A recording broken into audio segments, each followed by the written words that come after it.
हमारी ज़िंदगी में कुछ ऐसे पैटर्न्स, कुछ ऐसे ट्रेडिशंस होते हैं जिनको हम पीढ़ी दर पीढ़ी करते चले आते हैं, पर उनको करने का exact reason, real facts, logic हमको मालूम नहीं होता। जैसे कि आज महाशिवरात्रि है और हर भक्तजन आज नहा धोकर मंदिर जाते हैं और उपवास करते हैं और शिवलिंग की पूजा करते हैं, जल अभिषेक करते हैं, दूध अभिषेक करते हैं और धतूरा, बेलपत्र वगैरह चढ़ाते हैं शिवलिंग पर। जो तमाम कस्टम है, पूजा करने का जो तौर तरीका है, तो हर चीज़ के पीछे कोई ना कोई रीज़न होता है, लॉजिक होता है। तो हमको वो लॉजिक जानना बहुत ज़रूरी है, क्योंकि हम किसी चीज़ को करने के पीछे रियल फैक्ट्स क्या हैं और लॉजिक क्या है, पर्पस क्या है, अगर वो जान जाएं तो उस काम को करने के भाव हमारे बदल जाते हैं और हम दिल से वो काम करते हैं और रिजल्ट भी अच्छे आते हैं फिर। हेलो फ्रेंड्स, नमस्कार, सत श्री अकाल, वनकम, अस्सलाम वालेकुम, नमो बुद्धाय, praise the lord. Welcome to our channel के सोल कॉन्शियसनेस। आज हम इसी टॉपिक पर बात करने वाले हैं, महाशिवरात्रि पर जो हम जल अभिषेक करते हैं, वास्तव में उसके पीछे क्या वजह है और किन भाव से करना चाहिए, और हम जो धतूरा, आग का पुष्प जो अर्पित करते हैं उसका क्या अर्थ है। शिव मतलब कल्याणकारी, रात्रि मतलब रात, अंधेरा, कलयुगी अंधेरा, अज्ञानता, कलयुगी संस्कार जो पूरे वातावरण में फैले हुए हैं आज। तो शिव आते हैं और इस अंधेरे को दूर करते हैं और सवेरे का निर्माण करते हैं। इस पुरानी कलयुगी दुनिया को, सृष्टि को ख़त्म करके नई सृष्टि, सतयुगी सृष्टि का निर्माण करते हैं और हम मनुष्य को पतित से पावन बनाते हैं। जब जब धरती पर धर्म की ग्लानि होती है, ईश्वर स्वयं सृष्टि को परिवर्तन करने के लिए अवतरित होते हैं। धर्म की ग्लानि का अर्थ है हमारी आत्मा का इम्प्योर, अपवित्र होना। जो 5 विकार हैं, इनसे हमारी आत्मा इम्प्योर हो जाती है। काम, क्रोध, लोभ, मोह, अहंकार, lust, anger, greed, attachment and ego. अब अंदर कलयुगी संस्कार है तो बाहर भी कलयुगी ही दुनिया रहेगी। तो बाहर सतयुगी दुनिया बनाने के लिए हमको अपने विचार, अपने संस्कार को सतयुगी बनाना पड़ेगा। तो इन 5 विकारों को दूर करके आत्मा के गुणों को जगाना पड़ेगा वापस से, जो आत्मा के अंदर पहले से विद्यमान है पर वो इन विकारों के नीचे दब गए हैं। तो इस विकारों के धूल को उठाना है और आत्मा के गुणों को वापस से जगाना है। आत्मा के गुण शांति, पवित्रता, प्रेम, ज्ञान, आनंद और सुख। निराकार परमपिता शिव बाबा अवतरित होते हैं इस अंधेरे को दूर करने के लिए शिवरात्रि में। तो पहले वो आकर ज्ञान देते हैं, धीरे धीरे कलयुगी बनाना, क्योंकि पहले सतयुग था, फिर त्रेता युग, द्वापर युग, अब कलयुग।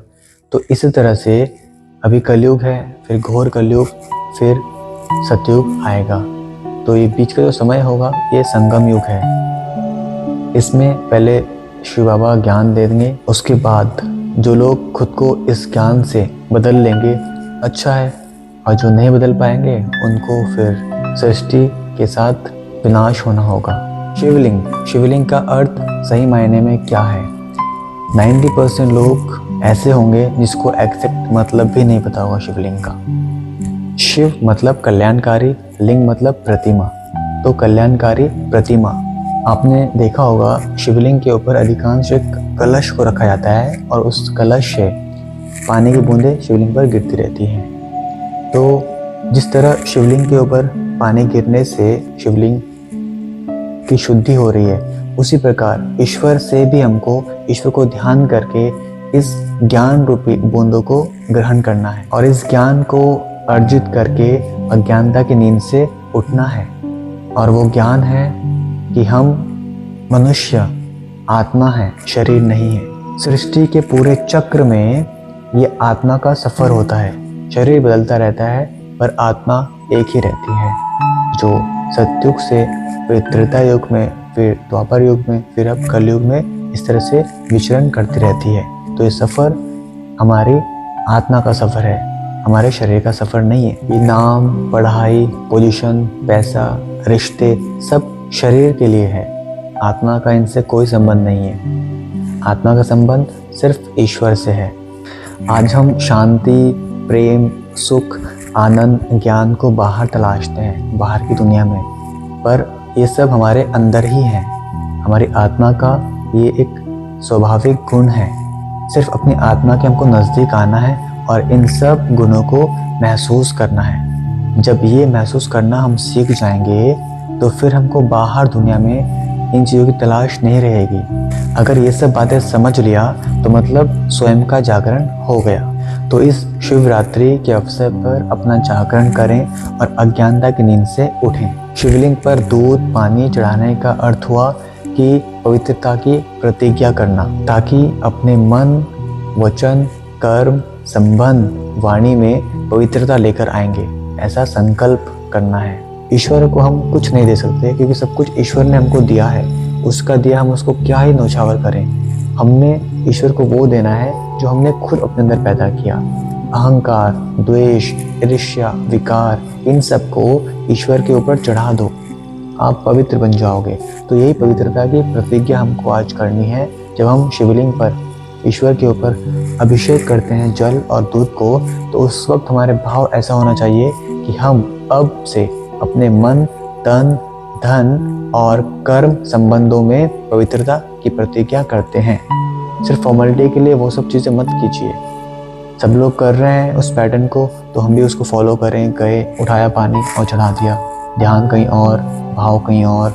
ओके, तो ऐसा फॉर्मेलिटी से प्लीज़ इस बार से बचें और सही भाव में खुद को ध्यानपूर्वक एकत्रित करके माइंड को अपने अच्छे भाव से अभिषेक करें। जल, दूध, बेलपत्र, सब कुछ। शिवरात्रि पर हम लोग उपवास भी करते हैं। तो उपवास करने का अर्थ सिर्फ यह नहीं है कि खाना पीना छोड़ देना।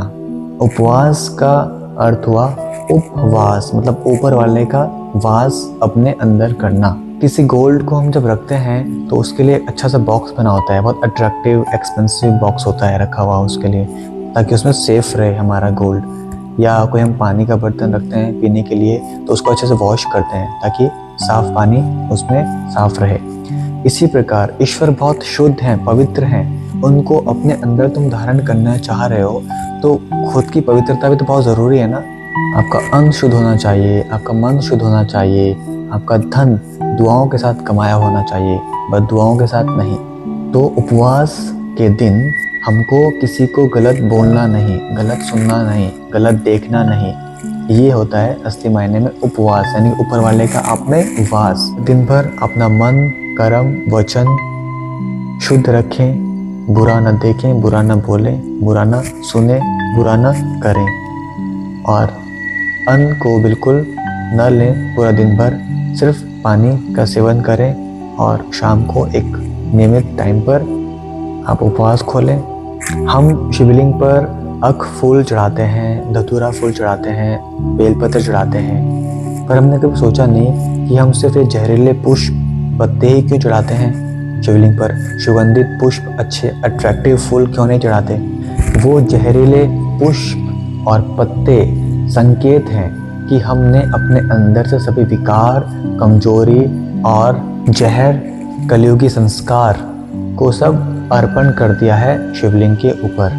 उन भावनाओं के साथ हमको बेलपत्र और ये अख फूल, धतूरा जो भी चढ़ाते हैं सबको आप अर्पित करें। तो अर्पित करने के दौरान आप में ये भावनाएं होनी चाहिए कि हम अपने अंदर से पूरा जहर, गलत आदतें, गलत व्यवहार, गलत संगति आप पर चढ़ाते हैं और खुद पवित्र बन जाते हैं। तो इन भावनाओं से अगर आप अपने अंदर के विकार, जहर और खराब आदतें, कमजोरी को चढ़ाते हैं तो ईश्वर आपको पवित्र बनाते हैं। हमारे अंदर से ये विकार, जहर, कमजोरी अगर निकल जाएगी तो हमारी वृत्ति पवित्र हो जाती है और ईश्वर को याद करना सहज हो जाता है। और काफ़ी सारे लोग शिवरात्रि पर बहुत सारा भांग का सेवन भी करते हैं। अगर भांग का सेवन कर लोगे तो ये तपस्या, ये जागरण, उपवास कैसे कर पाओगे। सही मायने में भांग को पीने का मतलब है नशा। सिर्फ भांग का नहीं, ईश्वर का नशा आप में होना चाहिए, मौलाए मस्ती में आपको रहना चाहिए। उसके लिए आपको भांग को पीने की ज़रूरत नहीं है। आपको ईश्वर का ध्यान, सुमिरन करना है, उस मौलाए मस्ती में खो जाना है। वो नशा ज़रूरत है, ये नशा नहीं। तो आज हमको शिवरात्रि के दिन में इस भांग के नशे को छोड़कर ईश्वर की शक्ति का नशा, ईश्वर के ज्ञान का नशा, ईश्वर की याद के नशे में रहना है। पवित्रता और ज्ञान की बूंद बूंद को ग्रहण करना है, बुद्धि में लेना है, उपवास करना है, ऊपर वाले का खुद में वास करना है। अपने अंदर के सारे जहर को, कमियों को, बुराइयों को, विकारों को ईश्वर को अर्पित कर दो। ईश्वर आपको पवित्र कर देंगे। ये शक्ति है शिवलिंग में, ये शक्ति है शिव बाबा में। शिवलिंग के अंदर इतनी इफ़ेक्टिव रेडिएशन होती है कि अगर आप मेडिटेशन करते वक्त शिवलिंग के सामने बैठकर उन किरणों को एज्यूम करें और उनको अपने अंदर धारण करें, या कोई बीमार इंसान है तो उसके ऊपर आप उन शिवलिंग के रेडिएशन को एज्यूम कर सकते हो, तो वो इंसान ठीक हो जाएगा, कितनी भी बड़ी बीमारी हो। तो ये आपको श्रद्धा होना चाहिए। एक शिवलिंग जो कल्याणकारी प्रतिमा है शिव बाबा की, उसमें जो 3 लाइन बनी होती है और बीच में एक बिंदी होती है, उस पर ध्यान लगाना चाहिए।